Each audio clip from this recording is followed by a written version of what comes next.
അങ്ങനെ നമ്മുടെ അനുമോളോട് അനീഷേട്ടൻ തൻ്റെ പ്രണയം തുറന്ന് പറഞ്ഞിരിക്കുകയാണ്. അനുമോൾ രാവിലെ നേരെ എഴുന്നേറ്റ് ഡ്രസ്സൊക്കെ ഇട്ട് കുളിയൊക്കെ കഴിഞ്ഞിട്ട് ഊഞ്ഞാലിൽ പോയിരിക്കുന്നു. കുറച്ച് നേരം കഴിഞ്ഞപ്പോൾ അനീഷേട്ടൻ ഒരു കപ്പൊക്കെ ആയിട്ട് ഊഞ്ഞാലിൽ വന്ന് അനുമോളുടെ അടുത്തിരുന്നു. അതിനുശേഷം പതിവ് പോലെ അവരുടെ കുറച്ച് മോർണിംഗ് ടോക്സൊക്കെ അനുമോൾ ഇതേ വെയിലിനെ കുറിച്ചൊക്കെ സംസാരിക്കുന്നു. അതിനുശേഷം ഇപ്പോൾ സമയം എത്രയെന്ന് ചോദിക്കുമ്പോൾ അനീഷേട്ടൻ പറയാണ് 8:45 ആയി കാണും എന്നുള്ള രീതിയിൽ പറയുകയാണ്.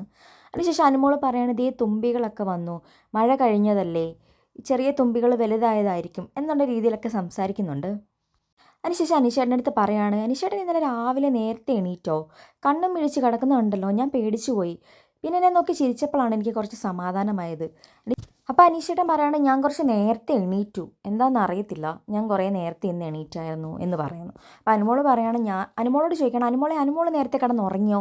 അപ്പോൾ അനുമോൾ പറഞ്ഞില്ല അനീഷേട്ടാ, ഞാൻ കിടന്നുറങ്ങി, അതിനുശേഷം പിന്നെ എണീറ്റു, പോയി കുളിച്ചു, എല്ലാവരും ഉറങ്ങി, ആദിലയും അക്ബറും മാത്രമേ ഇരിപ്പുണ്ടായിരുന്നുള്ളൂ. ഞാൻ പോയി കുളിച്ചിട്ടും പിന്നെയും കുറേ സമയം കഴിഞ്ഞിട്ടാണ് എനിക്ക് ഉറക്കം വന്നതെന്ന് പറഞ്ഞു. അപ്പോൾ അനീഷേട്ടൻ ചോദിച്ചു, അനുമോൾക്ക് എന്നെക്കുറിച്ചുള്ള അഭിപ്രായം എന്താ?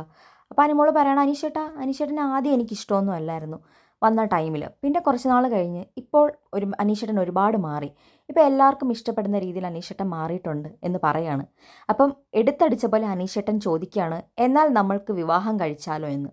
അനുമോൾ അയ്യോ അമ്മേ എന്ന് പറഞ്ഞിട്ടിരുന്ന്, അനീഷേട്ടൻ എന്താ എന്നെ പ്രാങ്ക് ചെയ്യുവാണോ, പ്രാങ്കാണോ അനീഷേട്ടാ എന്ന് ചോദിച്ചു. അപ്പോൾ അനീഷേട്ടൻ വീണ്ടും ചോദിക്കുകയാണ്, അനുമോൾക്ക് എന്നെക്കുറിച്ചുള്ള അഭിപ്രായം എന്താ, ഞാൻ ചോദിച്ചതിന് ആൻസർ തരൂ.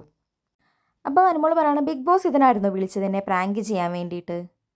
എന്നിട്ട് അനുമോളുടെ ലൈഫ് സ്റ്റോറിയൊക്കെ പറയാണ്, അനീഷേട്ടാ ഇങ്ങനെ എനിക്ക് പെട്ടെന്ന് കല്യാണത്തെക്കുറിച്ചൊന്നും ചിന്തിക്കാൻ പറ്റില്ല, ഞാൻ അതിനെക്കുറിച്ചൊന്നും ചിന്തിക്കുന്നില്ല, ഞാൻ ഓൾറെഡി പറഞ്ഞിരുന്നല്ലേ എനിക്ക് എൻ്റെ കരിയർ നോക്കണം, ഈ ഇൻഡസ്ട്രിയിൽ നമുക്ക് ഇത്ര വർഷമല്ലേ നിൽക്കാൻ പറ്റുള്ളൂ, അതിന് മുൻപേ എനിക്ക് എൻ്റെ കാര്യങ്ങൾ ഒരുപാട് സെറ്റിൽ ചെയ്യാനുണ്ട്, എനിക്കൊരു ബ്രേക്കപ്പ് ഒക്കെ കഴിഞ്ഞതാണ്, അന്നേ വിവാഹം വേണ്ട എന്ന് വെച്ചതാണ് ഞാൻ.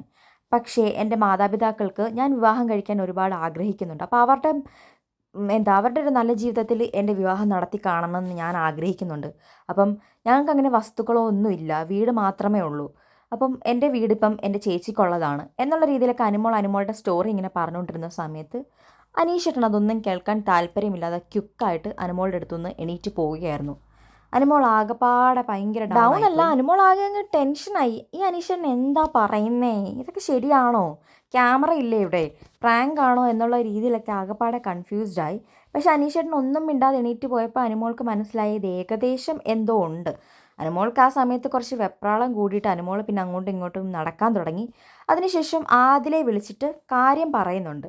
അപ്പം അനീഷേട്ടൻ ഈ പറഞ്ഞത് ശരിയായിരിക്കുമോ, അനീഷേട്ടൻ എന്തായിരിക്കും അനുമോളോട് അങ്ങനെ ഒരു ഇഷ്ടം തോന്നാനുള്ള കാരണം, അനുമോളുടെ ഗെയിം ഡൗൺ ആക്കാനാണോ, ഒന്നും മനസ്സിലാവുന്നില്ല. നിങ്ങൾക്ക് എന്താ തോന്നുന്നതെന്ന് വെച്ചാൽ ഇതിനെക്കുറിച്ച് കമൻറ്റ് ചെയ്യുക.